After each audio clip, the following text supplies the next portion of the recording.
In this session, we are going to talk about the determination of forwards and futures prices, as well as the valuation of a forward contract as well as a futures contract. Here, the major intention is trying to look at the relationship between the forward and the future prices versus the spot price of the asset. So we'll talk about different kinds of contracts, how the forward price is linked to the spot price of the underlying asset. So on a broader note, we are going to look at the difference between the investment assets and the consumption assets, and traditionally how are the pricings associated with both these forwards and future contracts are typically impacted. We'll try to understand the concept of short sell as well as short squeeze. How do I differentiate between these two words? And with respect to the pricing, with respect to arriving at the pricing mechanism, what are the key assumptions and notations that I'm going to follow? And now from here onwards, we are going to move forward in terms of understanding the forward price of an investment asset which gives no income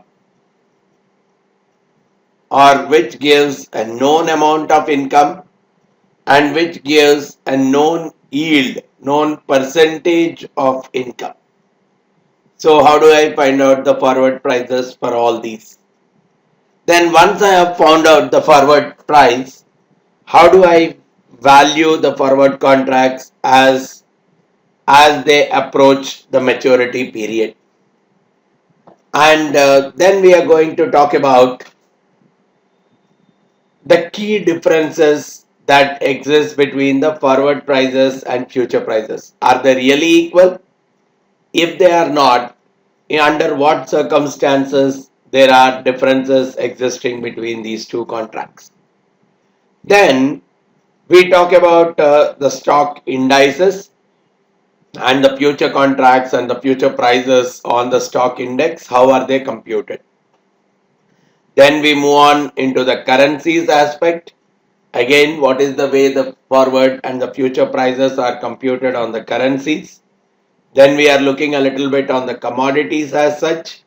And we have a decent understanding. We are getting into a detailed understanding with respect to the futures on commodities, where we will be talking about some terminology which is exclusive to commodities. We would be talking about the storage costs, right? We would talk about what is called as a convenience yield. So some specific terms which may not be applicable to investment asset, but more and more associated with commodities, consumption assets. So that's what we are going to look at. Then we'll towards the end we are going to bring up what is called as a cost of carry model of determining the prices. Then how does the delivery options impact the price for the futures, because we already have got an information that majority of the time future contracts don't lead to delivery. So if at all delivery as a dimension is brought in, would there be any kind of impact on the prices? That's something we are going to look at.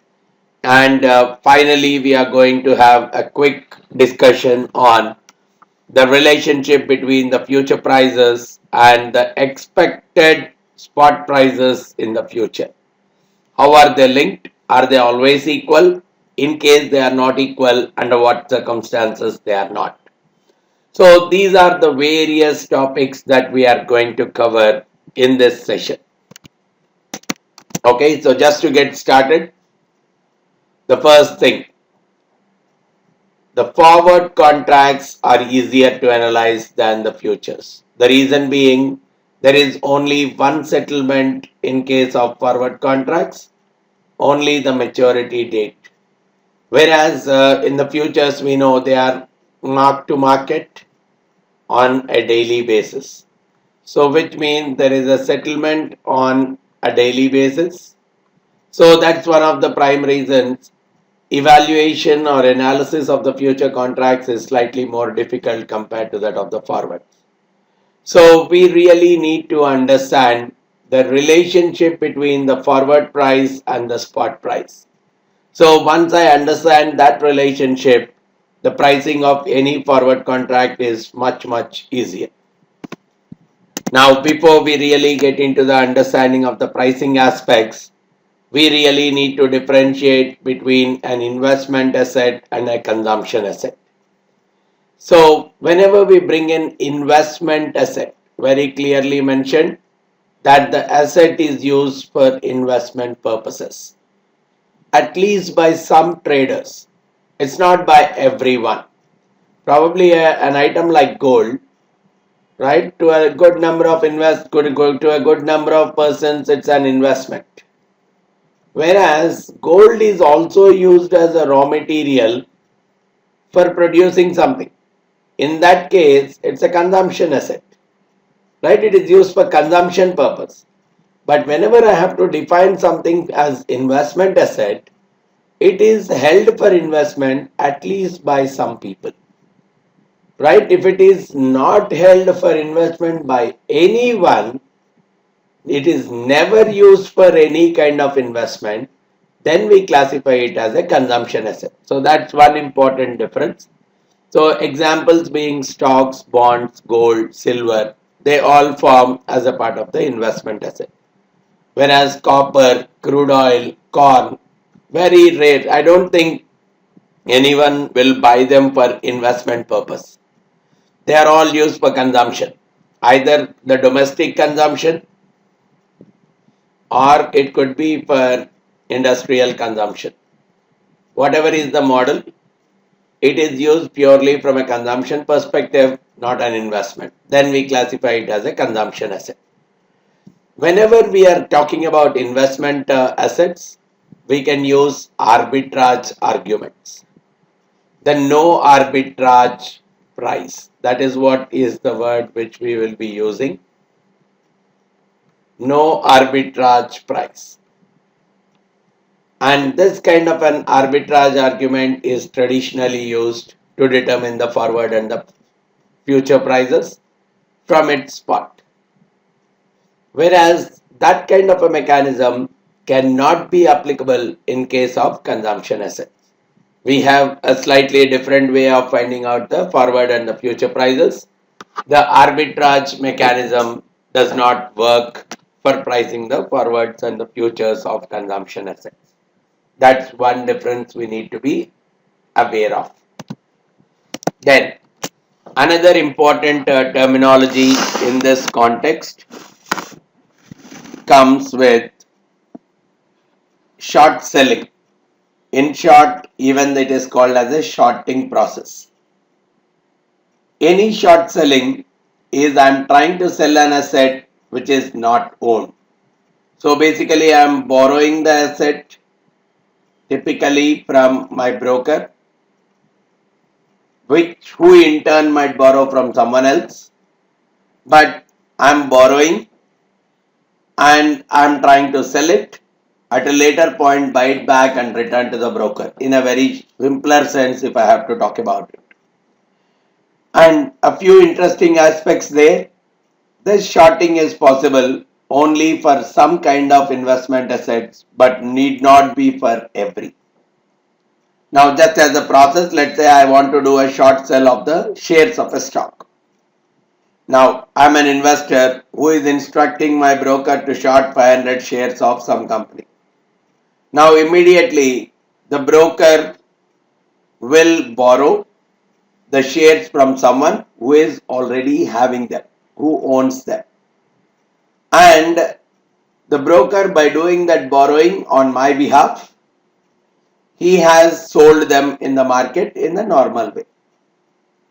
And after some time, probably under the assumption that the share price has fallen, whether it falls or not, it's immaterial. But generally when I get into a shorting, I'm selling it now, I want to buy it in future. Probably I want to buy it at a much cheaper price in the future. So at some later point, the investor is trying to purchase that 500 shares and close out the position by returning those shares back to the original owner. Right? These shares are used to replace the borrowed shares, and the closed position, the short position is typically closed up. And if at all he is able to sell the shares at a much higher price, but purchase them at a much lower price, then the profit is booked if the stock price has declined, and otherwise if the price has gone up, then it is the loss that is taken by the investor. Now here comes one more definition. Okay, at some point, let's say the broker is forced to return the shares because the broker has borrowed the shares from someone. So the broker has to return the borrowed shares, and there are no other shares that are available to borrow. So there is a forceful returning of the shares to the original owner. So you may have to close out your position even before it becomes favorable.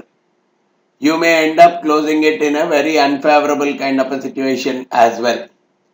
That kind of a mechanism where the investor or the investor's broker is forced to close out the position to return the shares back to the owner is what we are calling as short squeeze. We are squeezed off.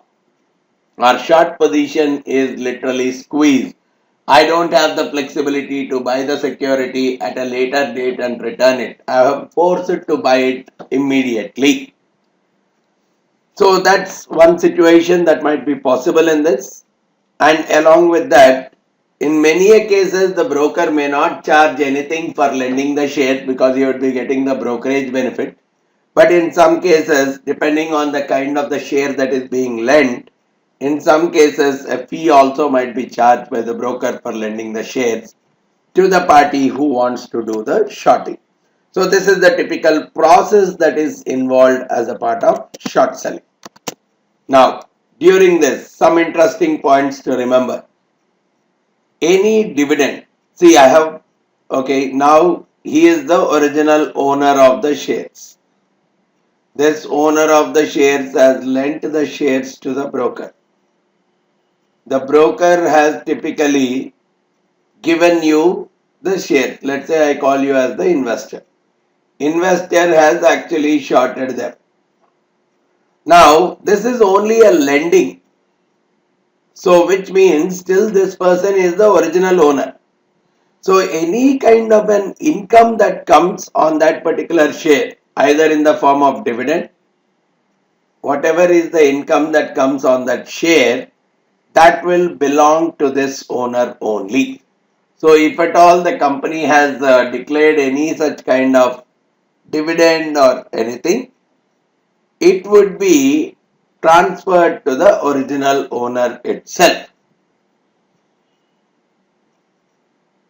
So the broker has to transfer this amount into the account of the client.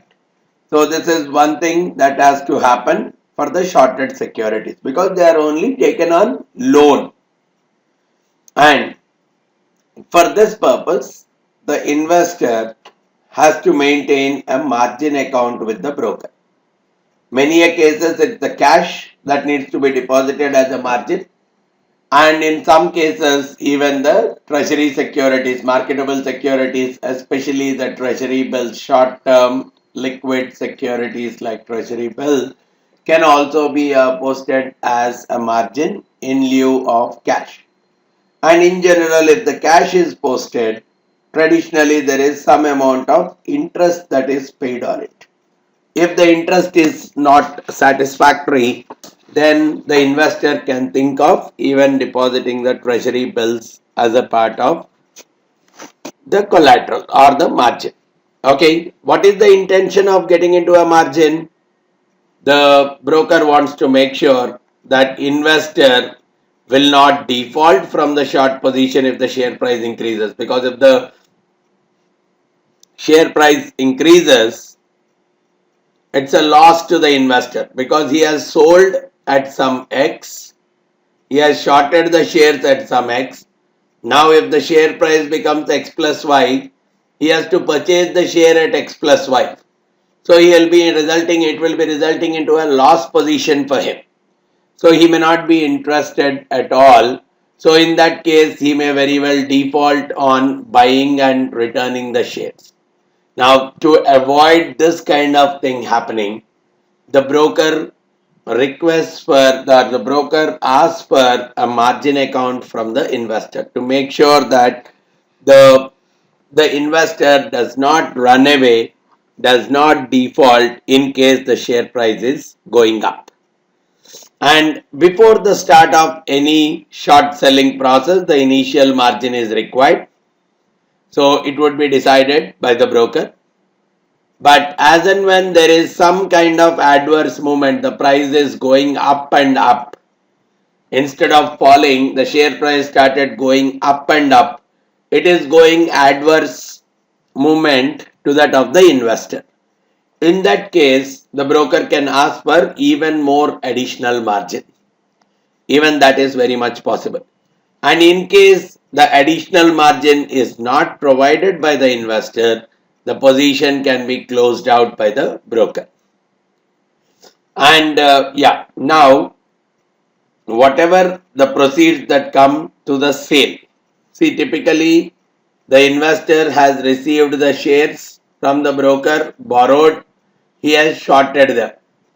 This shorting will give cash. That cash actually becomes the property of the investor only, not any of these. And generally, this cash is what is kept as a margin also. This is the cash that is generally a part of the initial margin. Now, there are a few restrictions with respect to the shorting, whether all shares are shortable. If not, what are the rules that are associated? There are a few things that are being talked of.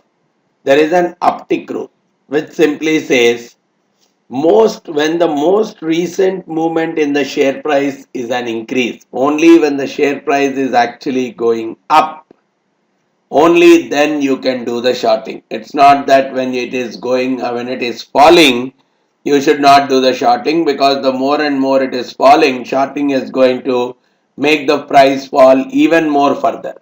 So just on the moral grounds, the uptick rule simply says that shorting is possible only when the share price is going up, not when it is going down.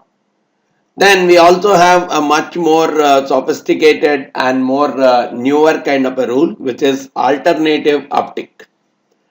When the price of a stock has decreased by more than 10% in one day, then there are so many restrictions on short selling it that day or even the next day. Not just the uptick. Uptick was there until some time back, but that is replaced nowadays with the alternative uptick, which is more and more like, okay, if it decreases also still go ahead, but if the decrease is more than 10% in one single day, I don't want it to fall further even more down. So there are lots and lots of restrictions that are coming up regarding the same. Now, with that as the base, we will assume in a lot of places that we are doing shorting. That's the reason an understanding of the shorting is very much essential. Now, this is where we try to move towards the pricing part, where we are trying to understand the key assumptions and notations used in the pricing. So, a few important assumptions which are expected to be true. Market participants are not subjected to any kind of transaction costs when they are trading. The tax rate remains the same for everyone on all the net trading profits. And another assumption, which may be far away from reality, talks about the participants can borrow money as well as lend money at the risk-free rate of interest itself. While lending money at risk-free rate is the choice of the participant, borrowing money at risk-free rate is not the choice of the participant, it's the choice of the lender. So very, very rarely it happens that the borrowing and lending happen at the risk-free rate. But to understand the whole process, we are making an assumption that the borrowing and lending happen at the risk-free rate. And market participants, whenever they get any kind of arbitrage opportunity, they are going to exploit the same. So at least, if not everyone, these rules should be true at least for some key players like the large derivative dealers. And while doing the pricing, we always refer to some of these notation. When we are talking about T, it is the time to delivery or time to maturity of a forward or a futures contract. Generally, we talk about it in years. We express it in terms of years. S naught is the price of the underlying asset, which is the spot price. Whichever the price we are trying to compute, forward price or future price, the value of the underlying asset as of today is what is called as the spot price. Then we are talking about the forward price as of today. I can use forward or futures. What is typically to be understood is there are very small differences that are existing between the forwards price and the futures price. Otherwise, the mechanism of computation will remain more or less the same for both of them. So whatever is the one that I am using, the mechanism of computation will remain the same. Something which you need to keep in mind. Then when I am talking of R, it is about the zero coupon risk-free rate of interest. Again, generally it is expressed with continuous compounding maturing on the delivery date. So whenever we are talking of the risk-free rate, it is that particular interest rate where money is borrowed or lent, where there is no credit risk at all.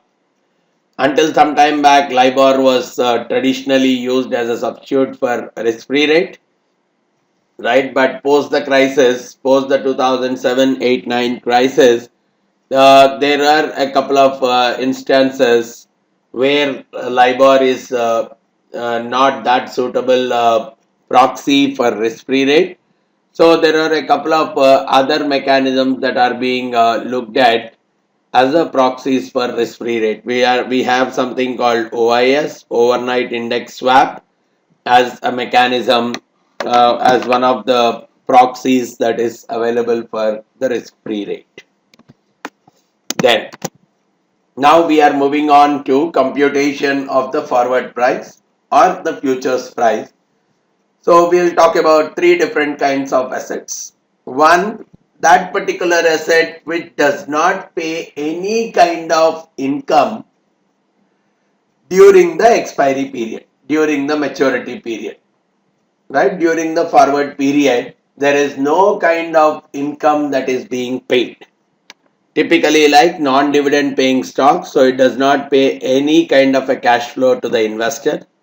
Zero coupon bond, only on the maturity the overall payment is done, nothing is paid in the middle. In those kind of scenarios, the forward price is a straightforward formula. The spot price multiplied by E power RT. Now again, just depending on whether the compounding is continuous or discrete. If we are talking of annual compounding, the same thing will happen something like this. If we talk about semi-annual compounding, we'll do it like this. Everything remains the same. So whatever you are expressing in, depending on the compounding mechanism, it can be either e power RT or 1 plus R by MT to the power, or 1 plus R by M to the power MT. So one of these things is going to be there. So I mean, numericals wise, depending on the compounding frequency, you could very well take the formula accordingly. Okay, let's look at a numerical and then even try to understand the next aspect in it. Okay, let's look at this numerical. Consider a long forward contract to purchase a non-dividend paying stock in 3 months. So the time to maturity is 3 months, which I take it as 0.25 years. Assume that the current stock price is $40, so I'll take the S as 40.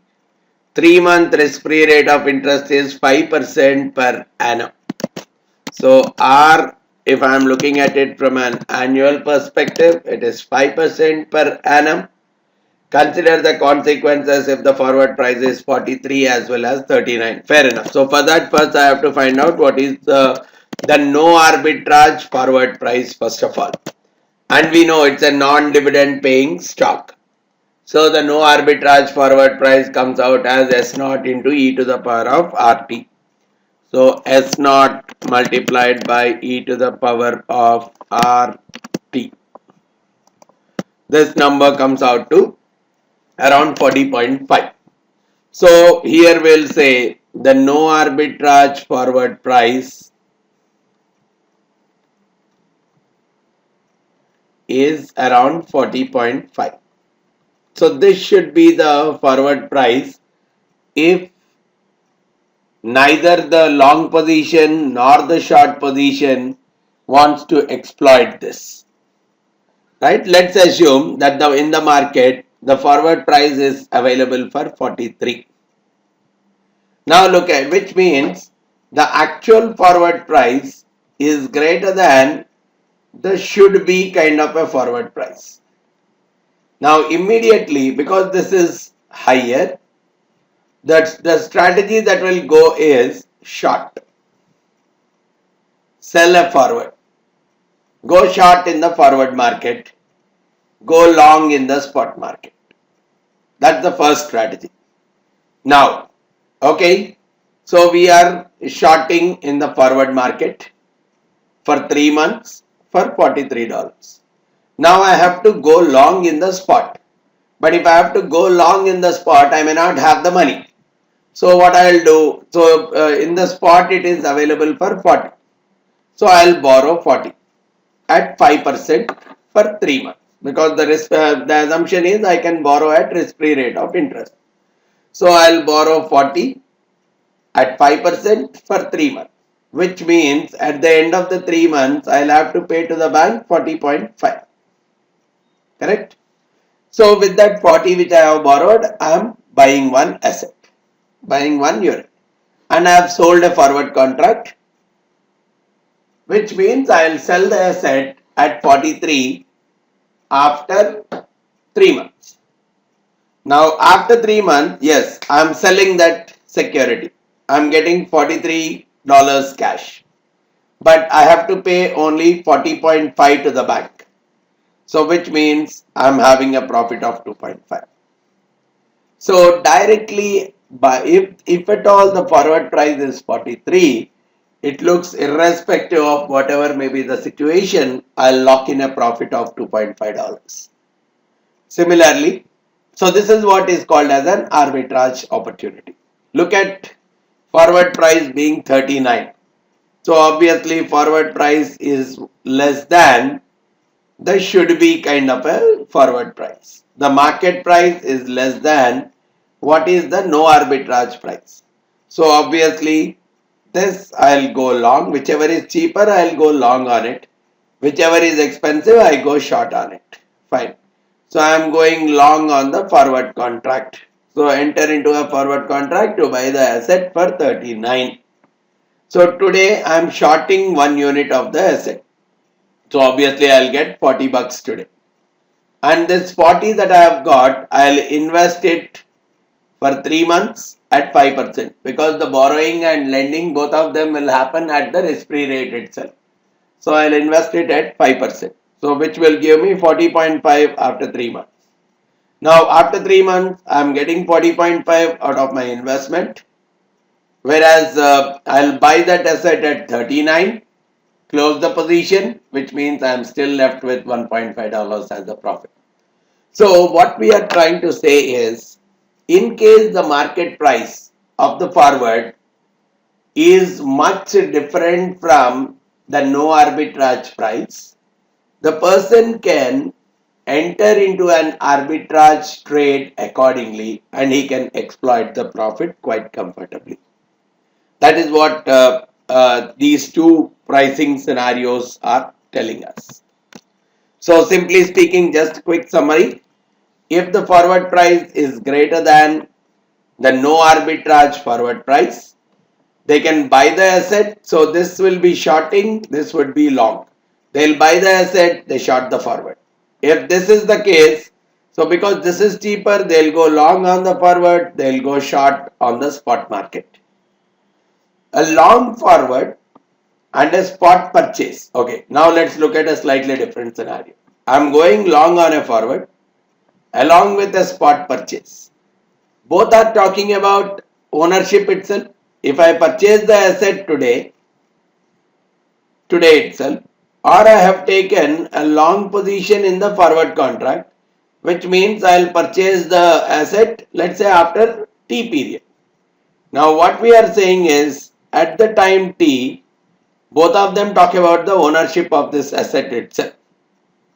Now the forward price, why it should be higher than the spot? Because today itself I am looking at the cost of financing the spot. But when I am going with the forward, I don't need to spend anything today. I have to spend something in future itself. Today it's just an agreement. So obviously that funding costs which are getting involved, they have to be added to the price of the contract itself, which means the forward price will be higher, which is according to that S naught into E per RT. Okay, another quick numerical. 4-month forward contract to buy a zero coupon bond that will mature a year from now. Okay, it's a 4-month. So the time period for me is 0.33 years. Current price of the bond is 930. Assume that the 4-month risk-free rate of interest is 6% per annum. Compute the forward price. It's again going with the same formula, so you can directly apply the formula and then do the computation. Forward price equal to S naught into E power RT. Now, here we have talked about, in both the cases, we are either shorting the asset or shorting the forward, right? We are doing some kind of a shorting. Now, in the forward contracts, obviously the shorting is not a big issue at all. Whereas when it comes to assets, I am really interested in knowing if we have already talked about that shorting may not be possible on many assets. Only on a few assets the shorting may be possible. Now, in case the shorting is not allowed on certain assets, right? Now, what is the process? Because in general, the short sales may not be possible for all the investment assets, and in some cases, it might also be possible that for borrowing the asset, a fee could be charged. Now, even if the asset is not shortable, if the forward price, see what happens generally, forward price less than S naught into E per RT, a long will happen here, a short will happen here. Now, if this difference is very, very large, the forward price is much, much lesser than the spot, people don't even mind, rather than shorting it, physically sell it. This is an investment asset. Physically sell the investment asset and then take a long position in the contract. Even that is possible. Instead of so this is applicable only for those who have the asset, right? And now let's look at a scenario of an investment asset which has no storage costs or any kind of an income. So at least F naught is greater than S naught into E per RT. The process we know, because this I want to short, this I want to long. So because I want to long, I will borrow this much S naught per T period. So using that, I will buy 1 unit of asset. This we have already discussed. So I will do a shorting of the forward contract, and at time T, I will sell this for F naught, and S naught is the amount required. S naught into E per RT is the amount that is required to repay the loan. So the difference is what I end up into a profit, which has no problem at all. Everyone can do this kind of a procedure. But only when F naught is less than S naught into E per RT, we are saying that we go long on the forward, we go short on the spot. Now shorting is not allowed, which means I will sell the asset for S naught. Now this is where I have to own it. I'm selling the asset for S naught. Whatever I got, I'm investing the proceeds at R for time T. So at the end of T period, I'm going to end up with S naught into E power RT. I'm taking a long position saying I'll purchase the asset at F naught after a certain point in time. So my investment has gone to S naught into E power RT. I am purchasing the asset for F naught, and the difference is what I am making as a profit even if the price has gone down.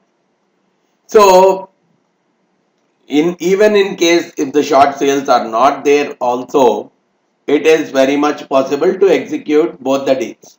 If that's the case, again the forward price has to get altered to meet this kind of number overall, which means the forward price adjusts itself quickly until we get this kind of an expression, F naught equal to S naught times E power RT. Only when this is possible, that is where the arbitrage opportunity does not exist. Otherwise, arbitrageurs can very well exploit the opportunity comfortably.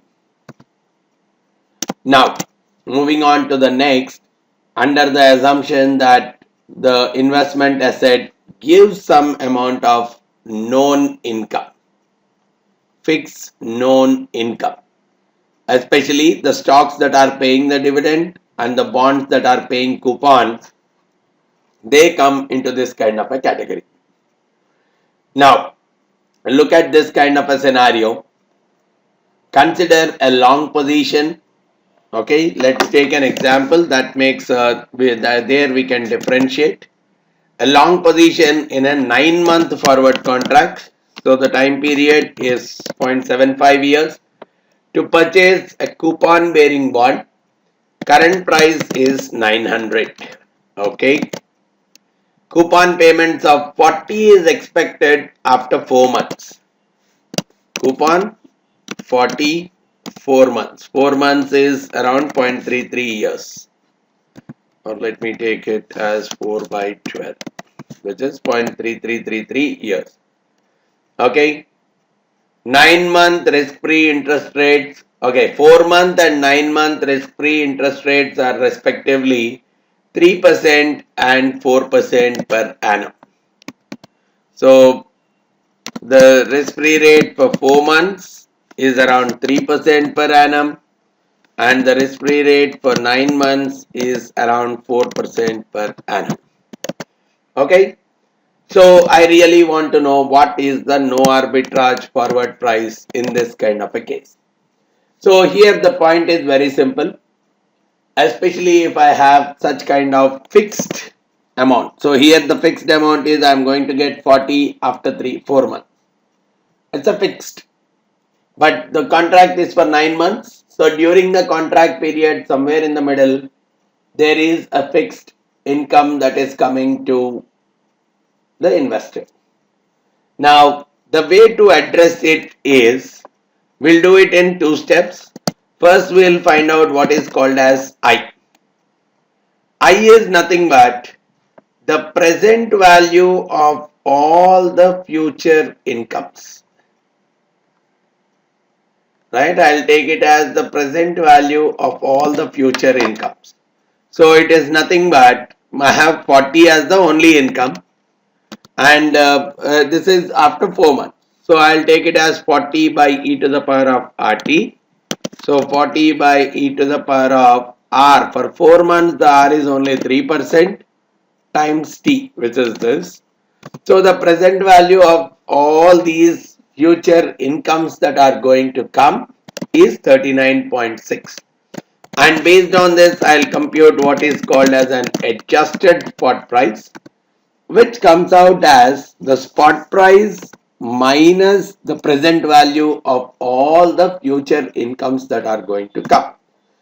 So this is what I am calling as the adjusted spot price, and using this adjusted spot price, after that it's the same, S naught into E per RT is what we are going ahead for the computation of the forward price. So this will be taken as S naught into e to the power of R for 9 months, the R is 4% times the T, which is 0.75 years. So it says that for this kind of a contract, the no arbitrage forward price is around 886.6. So the no arbitrage forward price for this kind of a contract is 886.6. Now this is how we do it. So the process is very simple. If there are some number of known incomes that are coming out during the duration of the contract, find the present value of all those known incomes, subtract them from the current spot price, call it as the adjusted spot price, use that as S naught and do the computation of S naught into E per RT. Right? So this is what we are calling as the spot price, forward price. Then evaluate the consequences if the forward price is set at 910. So in the market, the no arbitrage forward price should be 886.6. But if it is greater, again we have already discussed what should be done. So because 910, so I will do a shorting of the forward. I'll go long. Right? The process is the same. I'll go long on the spot. Right? For that I borrow. Again, how much should I borrow now? I should borrow in such a way, right? I'll borrow obviously 900, but right, I'll borrow 900, and out of that 900, I'll borrow the present value of this 39.6. 39.6 I'll borrow for 4 months, so that once I get the 40, I'll return it back. And similarly, the remaining 860.4 I'll borrow for entire 9 months. Now that using that 900, I'll buy the spot. And after 4 months, I'll get the 40, so I'll pay back this particular loan. Right? And after 9 months, obviously I'm able to sell the asset for 910. Whereas on this 860, if I talk about 9 months interest rate, it is going to be 886.6. So I'll pay off 886. I'm getting 910. So overall, I'm left with a profit of 23.4. The same logic, if the market forward is less than the should be kind of a forward. So I will long on this, I'll go short on this. Now once I have shorted, I got 900, and out of that 900, I'll split it into 39.6 and 860.4. 39.6 I'll invest for 4 months, 860.4 I'll invest for 9 months. So this will give me 40 after 4 months. This will give me 886.4 after 9 months. Now I have got into a long position that at the end I'll buy the share at 870. Now that I have shorted it, 4 months later I am getting 40, whatever the proceeds I have got. So I am paying it as an income on the asset. And after 9 months, I am getting 886. I am purchasing it at 870.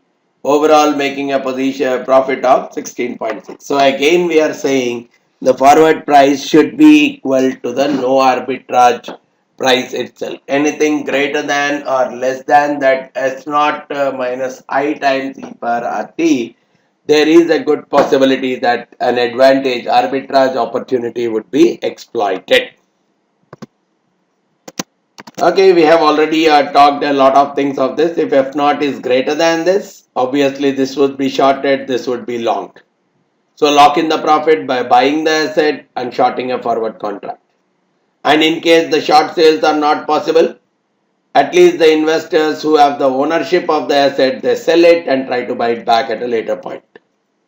Now obviously this numerical will find it easier for you. Consider a 10-month forward contract.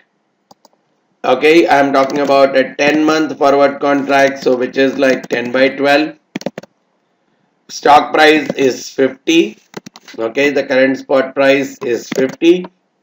Risk-free rate of interest continuously compounded is 8% for all maturities. This is 8% for all maturities. Dividends of 0.5 per share are expected after 3 months, 6 months, 9 months. Right? The cash flows are coming out as 0.75 after 3 months. Then I have 0.75 after another 3 months, which is 6 months. And I have 0.75 after 9 months. So these three are during the contract period itself. Now I want to find out the no arbitrage forward price. So for that again I have to find out my I, which is the present value of all the future income. So this number divided by e to the power of r. So let me call these, instead of 3 months, let me call it as 0.25 years. This is 0.5 years and this is 0.75 years. Now from here I'll compute the I, which is, okay, this is the dividend divided by e to the power of RT. This is the first present value of the first dividend. Now the same thing I'll do present value of the second, which is 0.75 divided by e to the power of RT.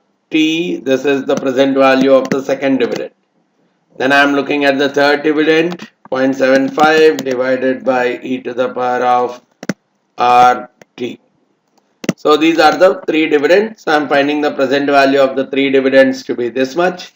So based on this, I am coming out with the adjusted value of the spot price, which is 50 minus the present value of the dividend.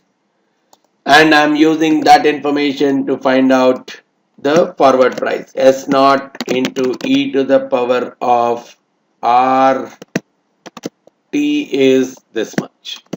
So this says the present value of this kind of, this says the forward contracts value is 51.13. So this is the no arbitrage forward price for this kind of an example. So if the forward price was less than this, arbitrager is going to short the stock and buy the forward.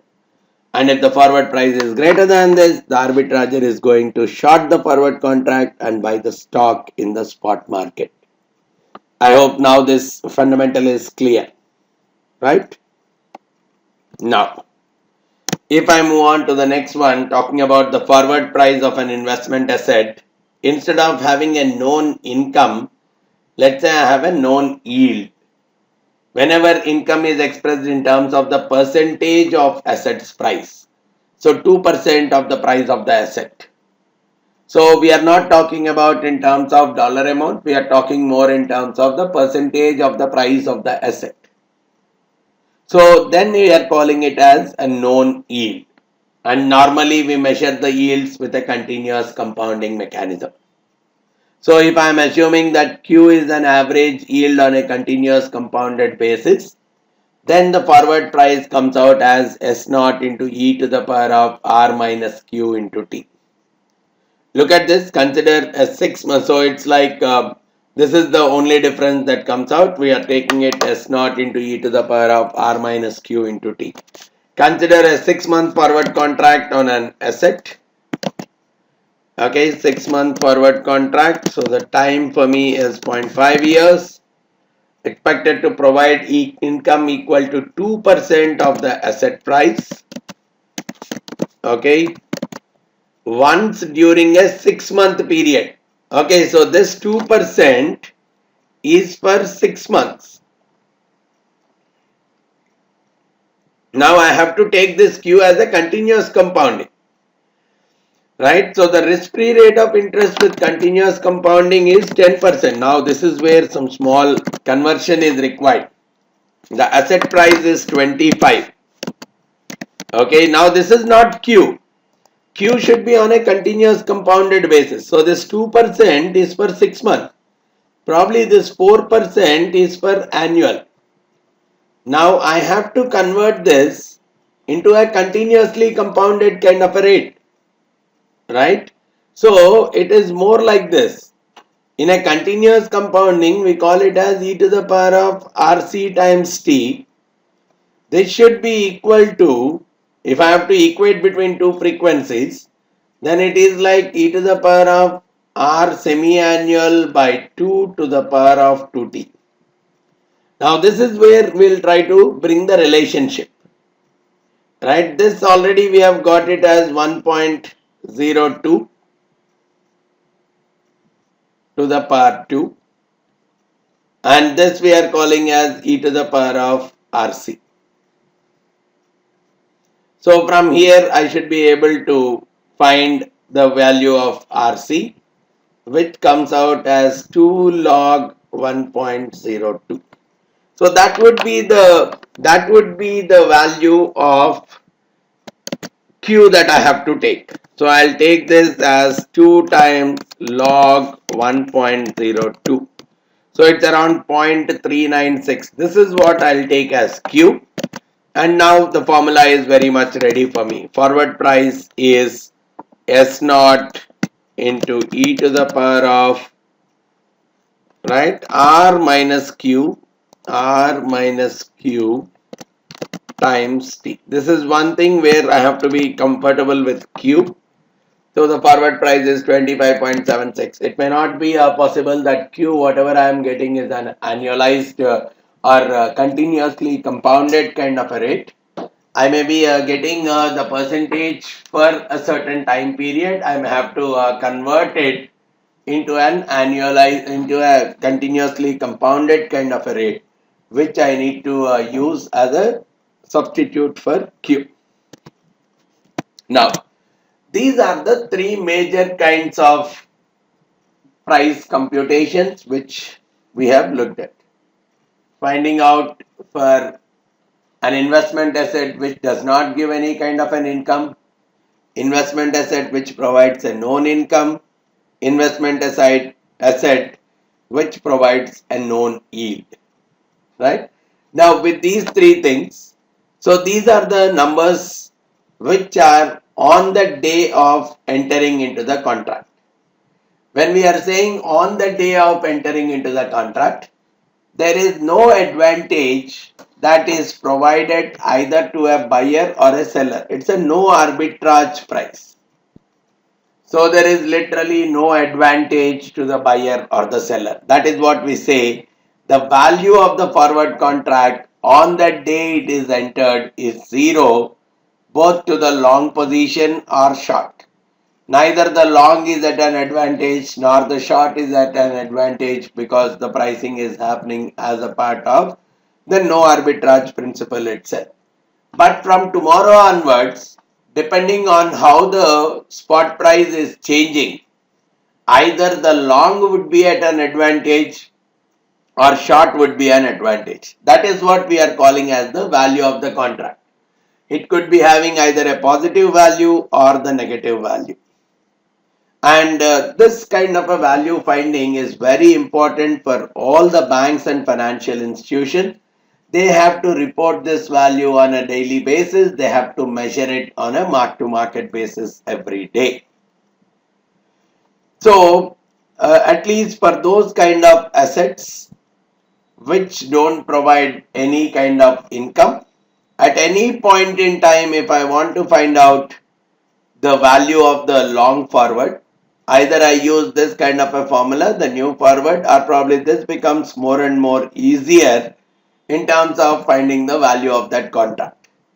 So value of the contract at any point, take the spot price on that day minus the present value of the forward contract. So the forward contract which you have already entered into, take the present value of that. The difference is what is going to be the value of this forward contract. If it is positive, it's like a gain. If it is negative, it's like a loss. So valuing a long forward contract assumes that the price of the asset at maturity equals to the forward price. Under this assumption, this entire computation is happening.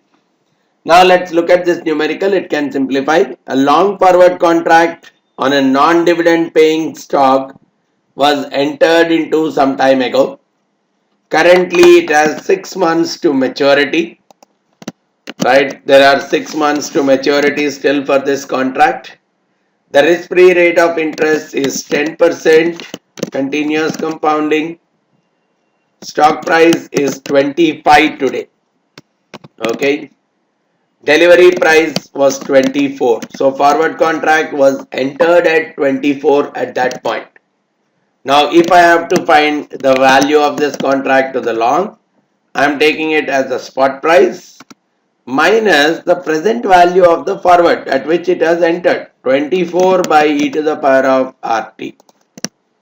E to the power of RT, giving me that it is 2.17. So the long is having a benefit of 2.17 and it's a loss of 2.17 to the short position.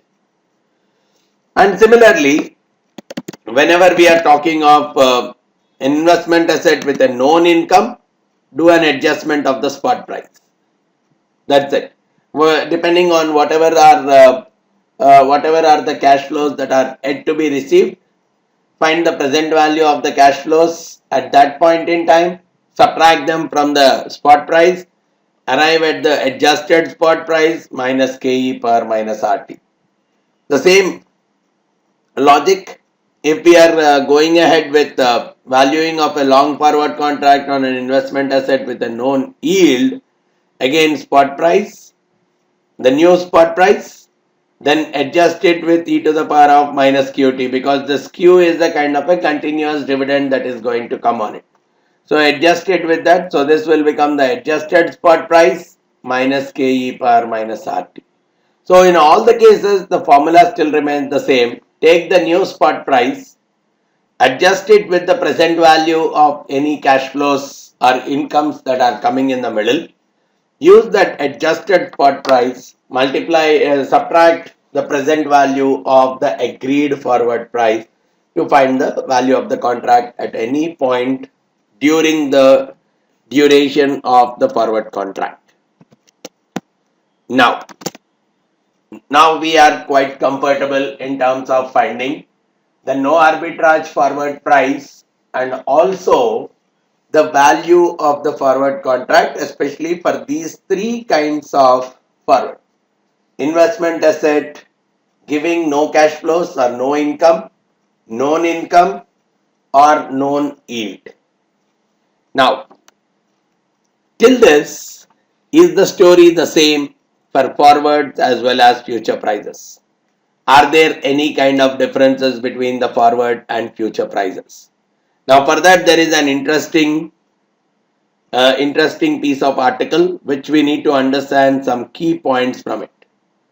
As long as the short-term risk-free rate of interest is constant, R is constant for the entire period of the forward, then the forward price more or less will be the same as the futures price. If R changes, let's say we are talking of a 3-month contract. During this 3 months period, if R is more or less constant, then we are saying the forward price and the futures price are more or less similar. But if during this period the interest rates are fluctuating heavily, which happens in the real world, if this entire 3 months period, if R is constant, then forward and the futures price are more or less the same. But if they fluctuate and that too unpredictably, then this article is saying that both of them can differ drastically. Interesting point. Now, further in that there is one more dimension that is being brought out. Assume that the stock price or the asset price and the interest rates, both of them have a positive correlation. Means if spot price increases, the interest rates also increase and vice versa. Right? Assume that case. In another case, we will assume both of them are negatively correlated. Now that also plays an important role. That is what we are talking of. Okay. Now let's assume this is the case. Now let's say the spot price increases. If the spot price increases, obviously it's a gain to the long futures position. right? If the spot price goes up, it's a gain to the long futures position. So the margin account of this long futures is going to be increased. So because it's a margin account is increased, he will withdraw that additional amount. Because of the daily settlement, the margin account is increasing and that margin account is being withdrawn and it is being reinvested somewhere. Now, the interest rate also has gone up. So which means he is going to get a much higher amount for the amount that he has invested. So obviously the person who has gone for a futures position, because of the settlement that has happened early, he is able to get a good benefit out of it. Similarly, if the stock price has gone down, right? If the stock price has gone down, obviously he will get a margin call. If he gets a margin call, he has to fund it. And we know that during that time the interest rate also would have gone down because the stock prices and interest rates are positively correlated. So if the interest rate is gone down, the borrowing rate is much cheaper. I am able to borrow the funds at a much cheaper rate and replenish it. Right? So even in that case, I am able to finance my movement with a very low interest rate. So that is again an advantage to the investor.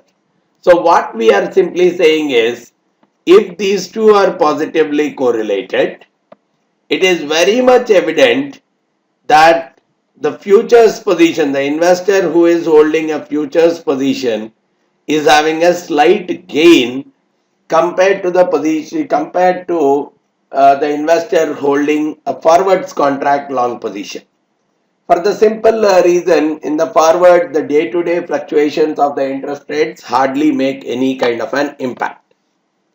So it looks like long futures is slightly more attractive than a long forward contract. And because the chances of going for long futures contract is slightly higher, there is a possibility that the futures price will be higher in this kind of a scenario. Now the same thing, if these two are negatively correlated, S and R, are they negatively correlated? Now you can easily make out, right? If the stock price goes up, the long is going to gain. If the long is gaining, obviously he will withdraw.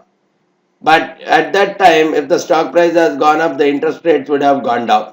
So whatever he has gained, obviously he is trying to invest it at a much lower interest rate. So it's not a beneficial thing.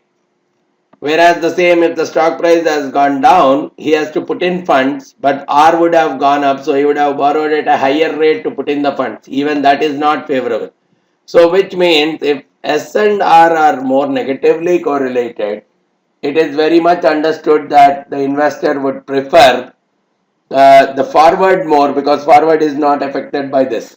So the investor would prefer getting into a forward contract rather into a long futures contract, which could very much result in the values of the futures price being lesser compared to that of the forward.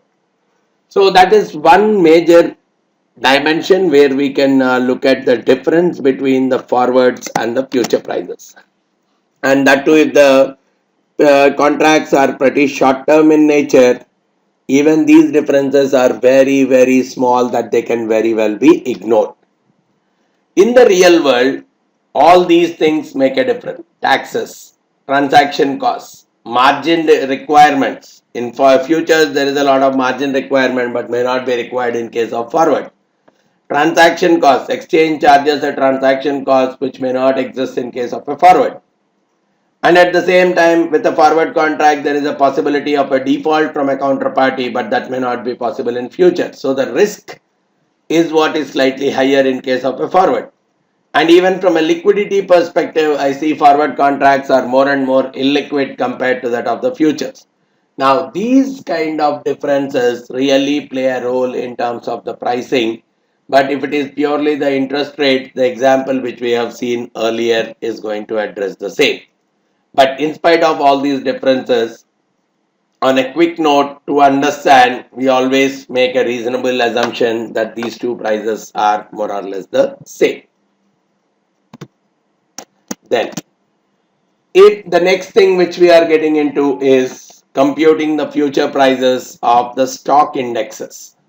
Whenever I talk about the stock index, it's an investment asset that pays dividend. So look at it more like that.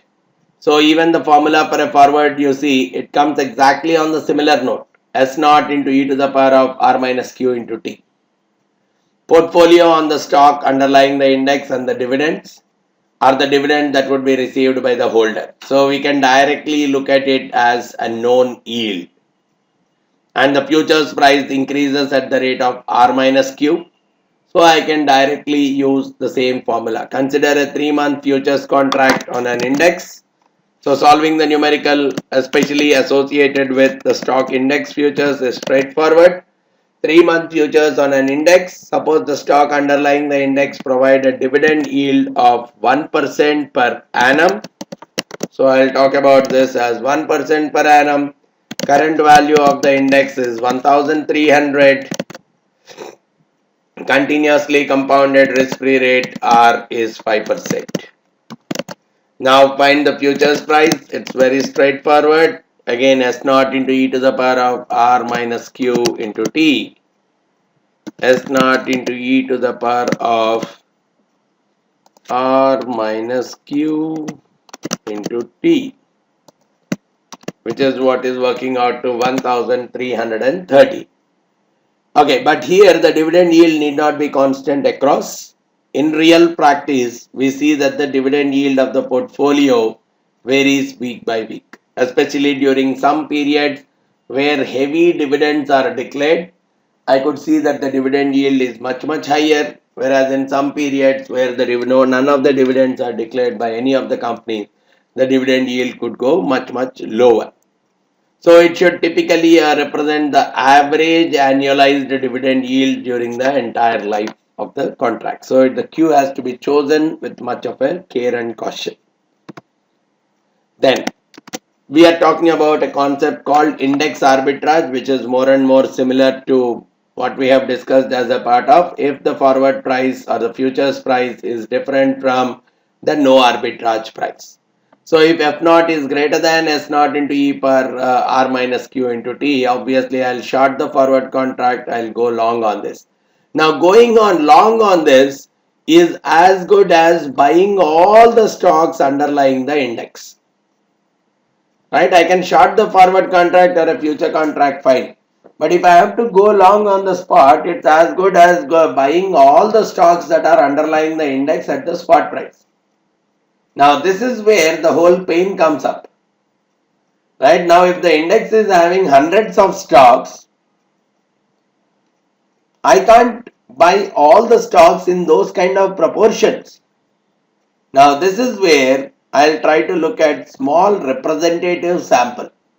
If the index contains 500 stocks in some proportion, probably I'll try to adjust myself to look at some top 20 stocks which more or less resemble the market in the same manner, and I try to choose only those 20 stocks rather than relying more and more on the entire 500 stocks. That's one way I can slightly deviate from the overall index, but I'm more and more closer to that of an index. But at the same time, I'm able to save a little bit on the transaction costs. Now, this kind of a process, buying all the stocks of the underlying, so that's a very heavy process. Manually, it's more and more difficult to accomplish. So it is in general in the practical world, it is accomplished more and more through the algorithmic trading, program trading kind of mechanism itself. Now moving on to the next dimension, where we are trying to compute the forwards and future contracts on the currencies. So when I am looking at here, we are talking more from a domestic investor's perspective. And from a domestic investor's perspective, the underlying asset here is 1 unit of foreign currency. Either I buy 1 unit of foreign currency or sell 1 unit of foreign currency. So if I am saying S naught is the exchange rate, the current spot rate, which means the number of units of domestic currency required to buy 1 unit of foreign currency. right? Number of units of domestic currency required to buy 1 unit of foreign currency is what we are calling as the exchange rate. And the holder of the foreign currency will earn interest at the risk-free rate. Now let's see the scenario here. A person is having 1,000 units of foreign currency.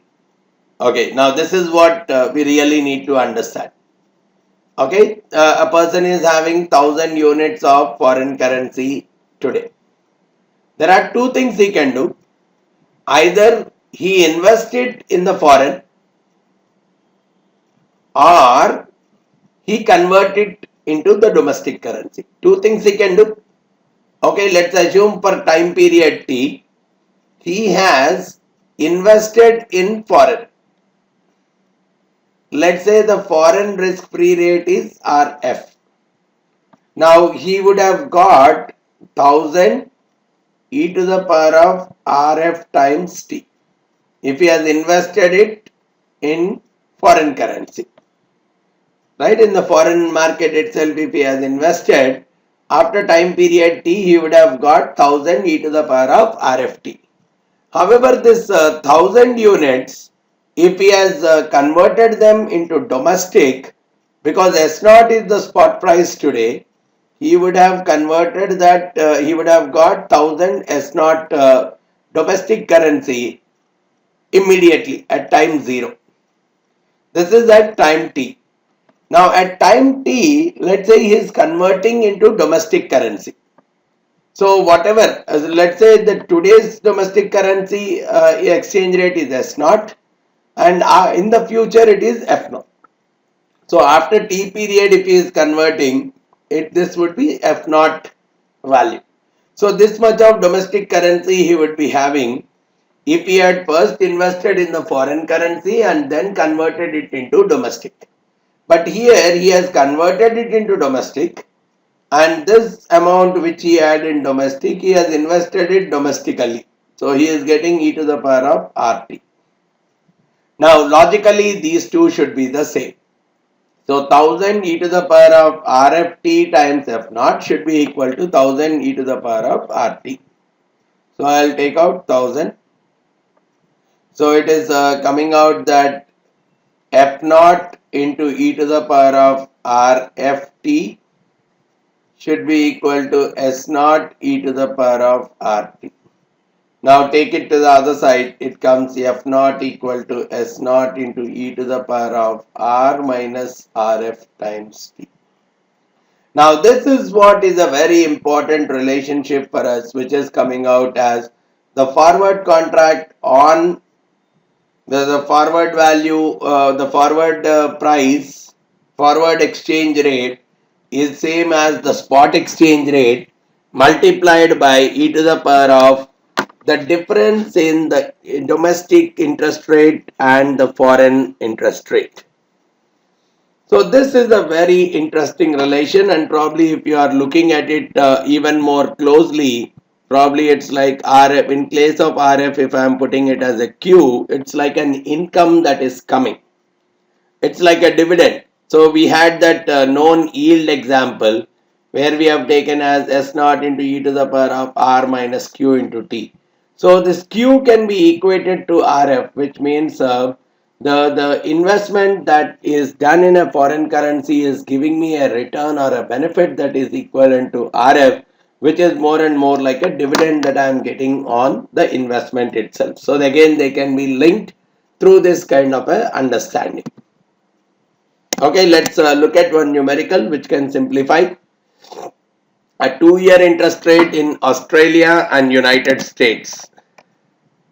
Okay, R in Australia is 3% and R in United States is 1%. Okay, spot exchange rate is, so we'll take United States as the domestic. So the spot exchange rate is 0.98 USD per AUD. So I require 2-year forward exchange rate. So I'll find the forward directly with the formula. The spot rate multiplied by e to the power of R domestic minus R foreign multiplied by T, which is the time period. So the forward rate becomes 0.9415. Okay, forward rate becomes 0.9415. This should be the forward exchange rate. If the 2-year forward exchange rate is 0.93 or 0.96, what would I do?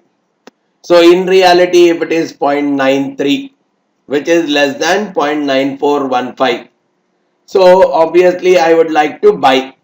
Look at the same. This is long, this is short. So I would like to buy,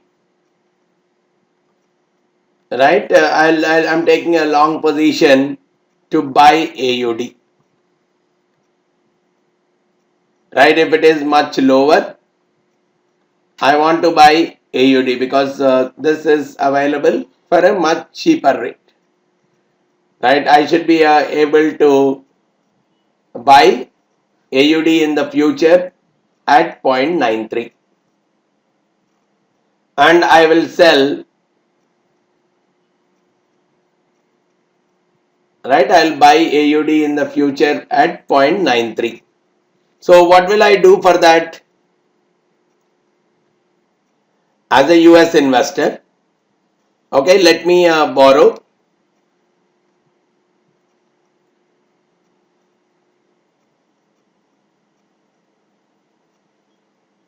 Okay, let's keep it like this. I have 0.9415 should be the forward exchange rate, but it is available at 0.93. So which means in future after 2 years, I will buy the Australian dollars at 0.93 and today because this is higher, I'll go for a shorting of this. Now which means what should I do? I'll borrow 1000 Australian dollars today. Right? If I borrow 1000 Australian, look at it like this. I borrow 1000 Australian dollars. So today I'll borrow 1000 AUD. Now at 3%. So which means at the end of 2 years, I'm supposed to pay 1000 into e to the power of RT.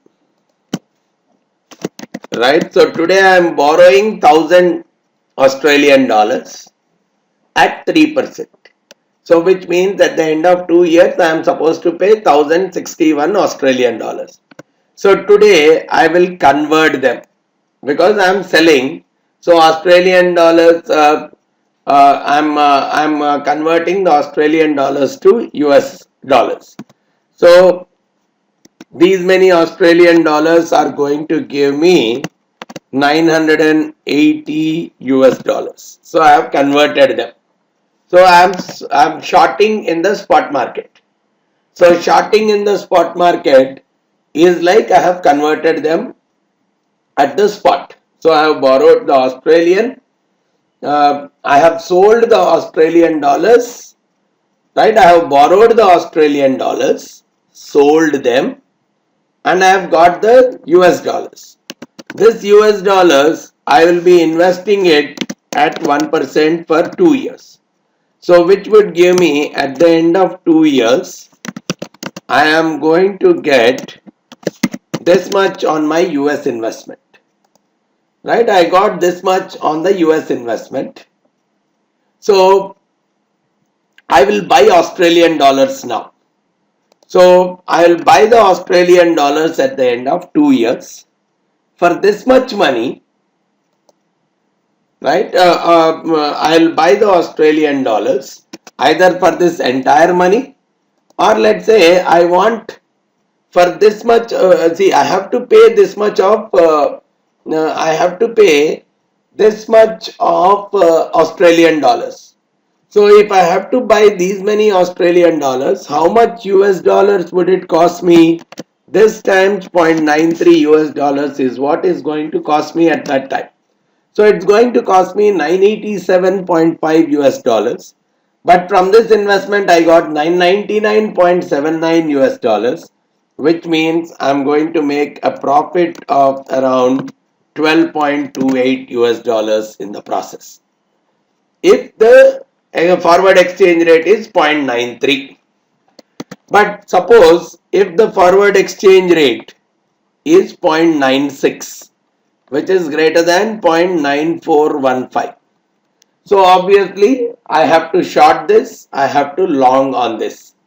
So in the spot market I am going long.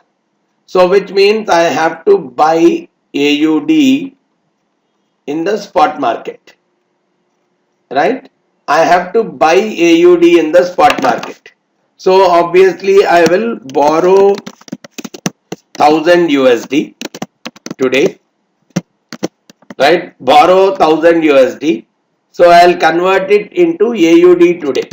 So once I am converting it into AUD, I have borrowed 1000 US dollars, converting it into AUD today. So it is giving me 1020 Australian dollars.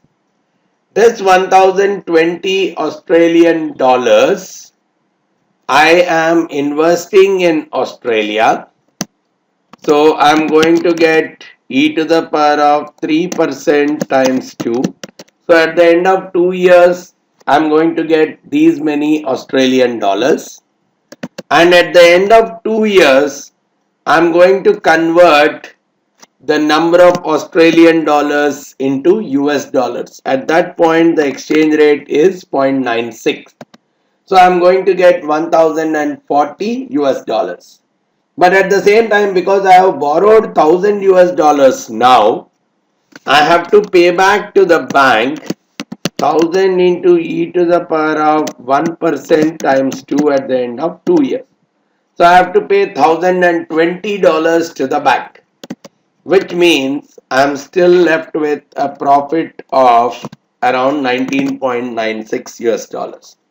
So this is where I can really take an advantage by getting into an appropriate arbitrage position depending on whether the exchange rate has gone up or gone down. Right? So a foreign currency as an asset providing a known yield, which is equivalent to the risk-free rate in the foreign currency. So we need to be more comfortable with when the exchange rate is going up and going down, in which currency we are buying what. So this is the whole flow that we have to be comfortable with. Now, till now, we have focused on the investment assets. So what we'll do is we'll slightly change our focus towards the consumption assets, where we'll look at the futures on the commodities. Now, when I look at commodities, specifically gold and silver, they are even investment assets also. And they also provide income to the holder. Right? I mean, though these are investment assets, because these are investment assets, they provide income to the holder, but at the same time, they have storage costs as well. Whereas with many other financial assets, there are no storage costs.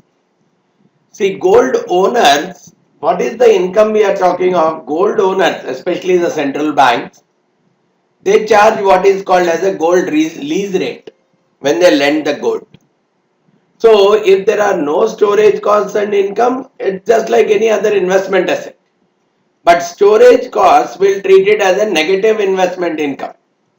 Right? It's a negative income, it's a cost. So generally what we do is, if it is a known dollar value, I'll find the present value of all the future storage costs and I add it. Just like the way when there is a known income, just like the way we have done this to find the forward price, when there is a known cost, we are taking the present value of all the future storage costs and then using it to find the forward price of the futures price. And the same way, just like the way we have done S naught into e power r minus q into t, especially if the cost is, especially if the income was more and more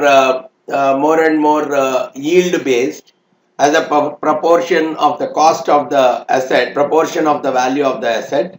If the cost is also some percentage of the value of the asset, we will write it as S naught into e to the power of R plus U times the T. So the storage costs, just you look at them as negative income and go ahead with the calculation. Now look at this numerical example. Consider a 1-year future contract. Okay, I'll take the time to maturity as 1 year on an investment asset that provides no income. Costs $2 to per unit to store the asset, right? So the storage cost is $2. The payment being made at the end of the year. So I need to find out the present value of that U. Assume that the spot price is 450 per unit. Risk-free rate is 7%. Right? It's a $2 per unit. It's not in a percentage. So find the futures price. So which means I really need to find the present value of this. So I'll take it as U by e to the power of R T. So this is the modified U. So this is an extra cost. Based on this, I'll compute my forward price or the futures price S naught plus U times e to the power of R T. So this gives me that the futures price for this kind of a contract is somewhere around $484.62. So that's how we compute the futures price on commodities which are used as investment assets, but obviously they have some income and storage costs. But when we move purely toward the consumption commodities, a few interesting things come up. They will never give any kind of an income. But in the earlier case for gold and silver, we said that they can be treated as investment commodities because they provide income to the holder. But in case of consumption commodities, significant storage costs can exist. Now this is where I really want to know, probably will that model which we have talked about earlier, S plus U e to the power of RT, will still exist or not. Now let's look at a scenario in case F naught is greater than S plus U e per RT. So obviously the logic is if this is greater, I will do a shorting of this and I'll go long on this. This is what we have been doing earlier. So if I have to go long on the spot, I'll borrow in the spot. Amount S naught plus U I'll borrow at the risk-free rate, and I'll pay for, I'll buy the stock at, I'll buy the commodity at S naught, and the remaining proceeds I'll use for paying the maintenance costs, for funding for the maintenance costs for that asset. So S naught plus U will be used for that purpose.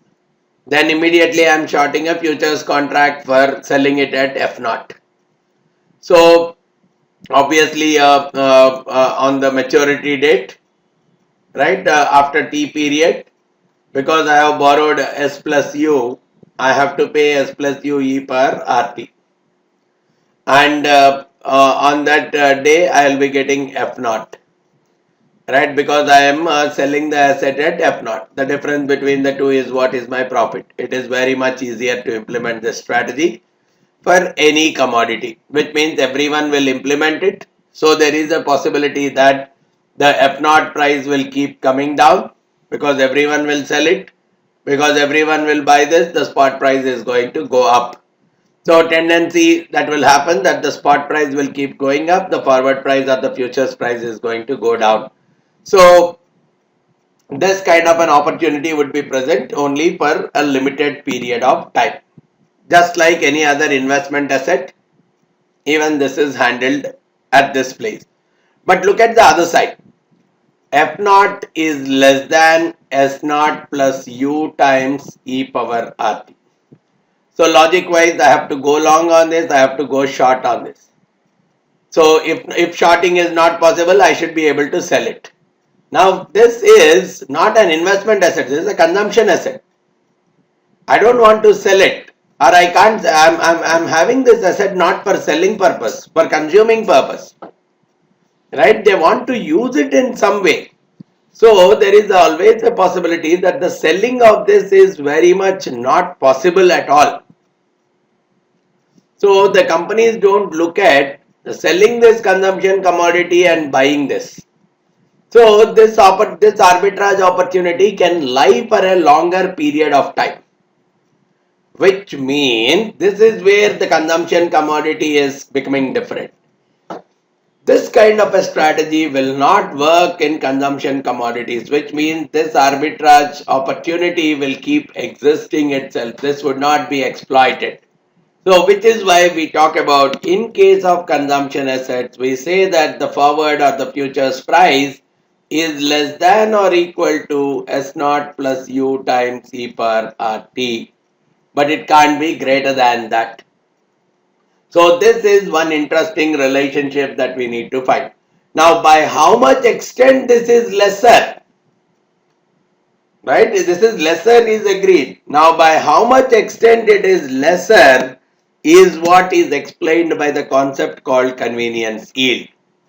Here we are saying that the owners of the commodity, they differentiate physical ownership versus a long position in the futures contract.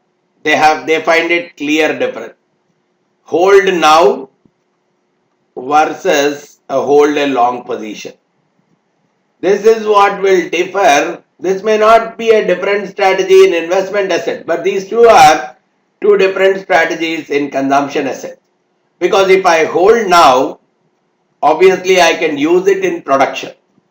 It can be helpful for producing something, manufacturing something. But if I hold a long position, it's just a notional. I can't use it for production. Right? So, just like this, oil refiner looking at a futures contract on crude oil versus the crude oil that is held in the inventory. Crude oil that is held in the inventory is put to production use immediately. But a futures contract can't be used for anything immediately. Right? So there is a new profit generation through this, but there is no new profit generation through this. Now this is what we are calling as the convenience yield. The benefit that the owner is getting by holding the asset physically rather than having a long position in that asset. And that is what, by that much extent, whatever is the benefit that the investor is getting by holding it physically is what we are calling as the convenience yield. So the forward price or the futures price has to be increased by that much extent to be matching with S naught plus U E per RT. And that is where we say if I take the convenience yield into picture, my F naught should become either S naught plus U times e to the power of r minus y times t, or it becomes s naught to the power of e to the power of r plus u minus y times the t. So this is one way of establishing the forward contract value with respect to the convenience yield. And in case of investment asset, the convenience yield does not exist. So directly I will take y to be equal to 0 itself, because there is no point in holding the investment asset. It is held only for investment. It is not used for any kind of a consumption. And the value of this y is very much reflected based on the possibility of the future availability of the commodity.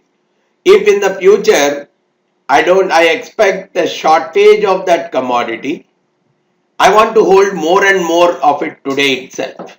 So obviously the convenience yield is much higher.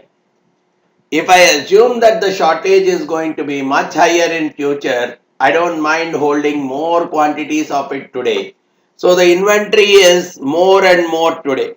Inventory is more and more, right? I mean, I want to hold more and more of it today itself, which could result in a very high convenience yield. But let's assume on the other side, if the inventories are low, I want more and more in the future. But there might be a possibility that in the future that may not be available. So the convenience yield for holding more and more should be much, much higher. So this is where we really have to understand and appreciate the relationship, and convenience yield is higher depending on whether in the future the shortage is going to occur or not. Now this is where we are trying to bring in another simpler concept of cost of carry, which is what is linking the relationship between the future price and the spot price. So I look at the storage costs plus the interest to finance the asset minus the income that is coming on the asset. This entire thing put together is what I am calling as the cost of carry. So for a non-dividend paying stock, obviously this will not be there. Obviously this will not be there for investment assets, so it's purely R. For a stock index, the storage cost will not be there, so it's R minus Q.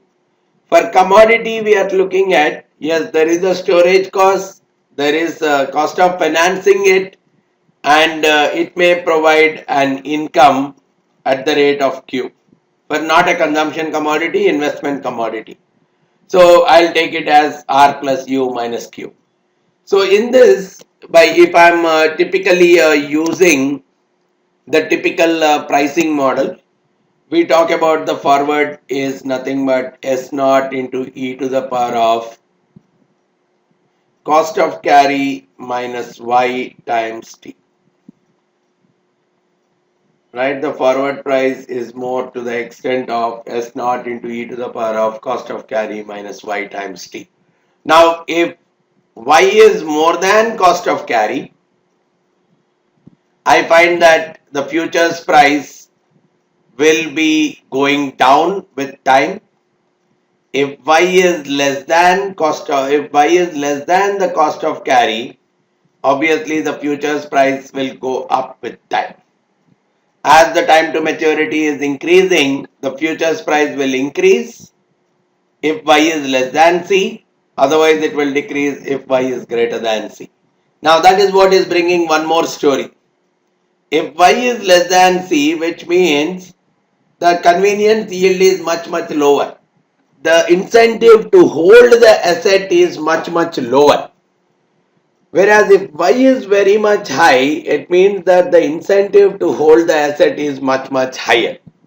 Now this is where the delivery options play an interesting role in terms of pricing the forwards and the futures. We have already discussed earlier, in case of a future contract, the exchange will specify the delivery period. During this period, the delivery can be made. Now, it is a flexibility that is existing with the party with the short position to decide whether the delivery will happen at the beginning or at the end or somewhere in the middle. Now, though I know that it's a complication to determining the future price, we really need to understand when would the delivery take place. Though we are talking about closing out before the delivery and all, the timing of the delivery on a rough basis we are going to estimate to really find out what should be the price associated with the futures. Now this is where I am talking about, if at all we are looking at the futures price an increasing function of time, if at all we are seeing C is greater than Y, Y is much lesser. Y is much lesser means the convenience yield is much lesser, right? So there is no point in holding on the asset for a long period of time. In that case, it's obviously optimal for the short position to deliver as early as possible, because the benefit that is coming on the interest is outweighing the benefit of holding the asset. So let me get rid of it and get the cash as early as possible. So the futures price is generally calculated under the assumption that the delivery is made at the earliest possible. But on the other side, if I am seeing that the futures prices are decreasing as time to maturity, It's an indication that for the people, the convenience yield is much higher compared to the cost of carry. The more and more is the convenience yield, the benefit of holding the asset is much higher. So the short position will think of delivering the asset only at the last possible date. So the pricing will be computed based on the assumption of the last possible date itself. So the cost of carry as well as convenient yield together play an important role in deciding the futures prices. And one more important dimension to look at: futures price versus the expected spot price. In general, theoretically, we expect that the futures price to be more or less similar to what would be the spot price at that point in time in future. And we have also talked that at maturity, the futures price has to converge to the spot price. Now, obviously, if the expected spot price, right, on that date is lesser than the futures price, so in the future, I am expecting that the market price is going to decline. So the short position in the futures is gaining and the long position is losing. That's a very general fundamental. But the more interesting part is being provided by Keynes and Hicks. Now, this is what they are saying. If from the hedger's perspective, right, hedger's perspective, they are holding more short positions. Hedger, when does he hold more short position? He already has an asset.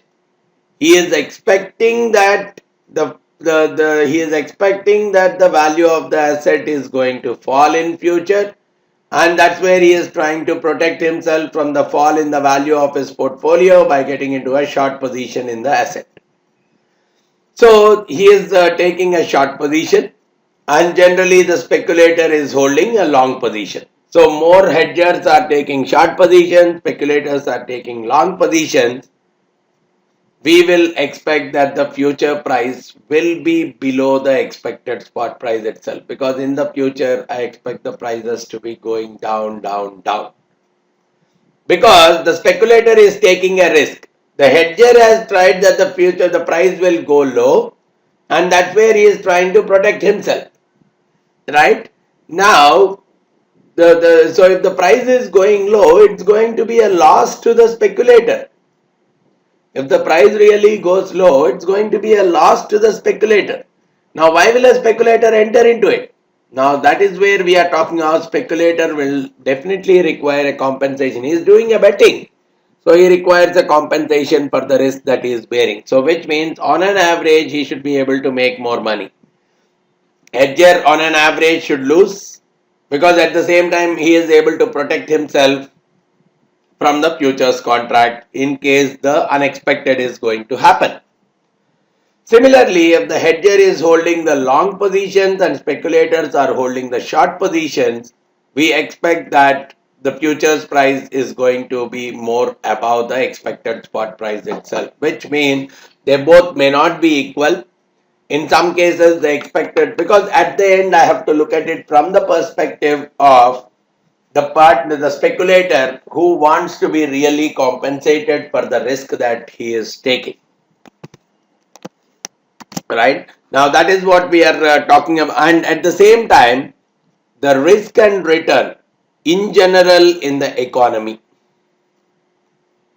Look at it like this: higher the risk of any investment, the investor would be looking for higher expected return.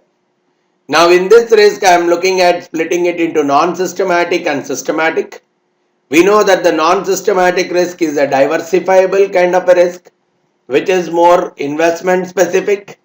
So creating a diversified portfolio, I can eliminate this risk. So I am not much bothered about getting a higher expected return for this. But systematic risk is more and more to do with the correlation between the return of the investment and the return of the whole market economy. So if this is higher, obviously I can't diversify it with anything else, so I would be expecting a higher return itself. Now this is where we are saying, if the systematic risk is not existing, I really don't bother. the F naught can be equal to the expected value of the spot price at time t. But if the systematic risk is positive, the expected return from the asset is greater than the risk-free rate. Obviously, I'll see that the forward rate or futures price should be less than the expected spot price and vice versa. So this kind of a relationship can very well be understood. And traditionally, just to use a couple of terms, if the futures price at any point is below the expected spot price, we are calling that the market is in a normal backwardation, which is what we expect in a normal scenario.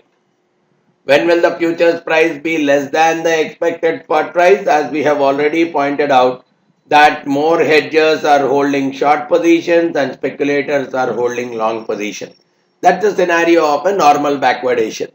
But whenever we see that the futures price is above the expected spot price, we say that that particular market is operating in contango. Just as a terminology, we really need to be comfortable with these terms. So just as a last slide, this is something which we have already discussed in quite a detail. The forward or the futures price, and probably how do I find out the value once we have entered into the forward contract or the futures contract. So this is what I wanted to discuss with you as a part of this session. So just as a summary, I think we have discussed in detail on all these topics. We have covered the difference between the investment assets versus the consumption assets. We understood short selling and short squeezing, the different kinds of assumptions and notations which have gone into the computation of the prices of the forward price of an investment asset when there is no income, when there is a known income, and when there is a known yield. And we have also got into the valuation of the forward contracts, looked at the key differences between the forward price and the future prices. Future price on stock index we tried to compute, currencies, the forward and the future prices. Then we got into commodities for investment assets, as well as we have even moved to consumption assets as well, found out the differences in the way we compute the forward or the future price for both of them, introduced the term called cost of carry, and brought in the convenience yield, tried a kind of comparison between convenience yield and the forward price, and which would which would be affected by the presence of delivery options. So how the futures price need to be computed based on the delivery period, for what kind of assets, what kind of delivery period needs to be considered for pricing, and finding out the relationship between the futures price and expected spot price, again from the perspective of Keynes. So all these different things we have tried understanding as an important aspect of pricing the forwards and futures, right?